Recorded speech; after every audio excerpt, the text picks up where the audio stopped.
ಮೈಸೂರಿನ ಕಬಿನಿ ಹಿನ್ನೀರಿನಲ್ಲಿ ಬೋಟಿಂಗ್ ಮಾಡ್ತಿದ್ದಾಗ ಬೃಹತ್ ಮೊಸಳೆ ಪ್ರತ್ಯಕ್ಷವಾಗಿದೆ.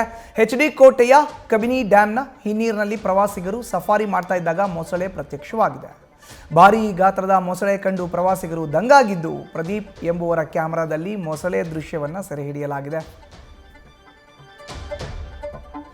ಇನ್ನು ಇದು ಆ ಮೈಸೂರಿನ ಎಚ್.ಡಿ. ಕೋಟೆಯಲ್ಲಿ ಪ್ರವಾಸಿಗರು ಸಫಾರಿ ಮಾಡ್ತಾ ಇದ್ದಂಥ ಸಂದರ್ಭದಲ್ಲಿ ನದಿಯಲ್ಲಿ ಕಾವೇರಿ ಹಿನ್ನೀರಿನಲ್ಲಿ ಕಾಣಿಸಿಕೊಂಡಿದೆ ಬೃಹತ್ ಗಾತ್ರದ ಆ ಮೊಸಳೆ.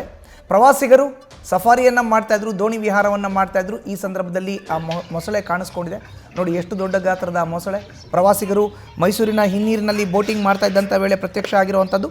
ಮೈಸೂರು ಜಿಲ್ಲೆ ಎಚ್.ಡಿ. ಕೋಟೆ ತಾಲೂಕಿನ ಕಬಿನಿ ಡ್ಯಾಮ್ನ ಹಿನ್ನೀರಿನಲ್ಲಿ ಪ್ರವಾಸಿಗರು ಸಫಾರಿ ಮಾಡ್ತಾ ಇದ್ದಾಗ ಮೊಸಳೆ ಕಂಡಿದೆ. ಅದನ್ನು ಪ್ರದೀಪ್ ಅನ್ನೋರು ತಮ್ಮ ಕ್ಯಾಮ್ರಾದಲ್ಲಿ ಸೆರೆ ಹಿಡಿದಿದ್ದಾರೆ. ಆ ದೃಶ್ಯ ನೋಡಿ, ಆ ನದಿಯ ದಡದಲ್ಲಿ ಅಂದರೆ ಕಾವೇರಿ ಹಿನ್ನೀರಿನ ಆ ದಡದಲ್ಲಿ ಒಂದು ಕಡೆ ದೊಡ್ಡ ಗಾತ್ರದ ಮೊಸಳೆ ಪ್ರತ್ಯಕ್ಷ ಆಗಿದೆ.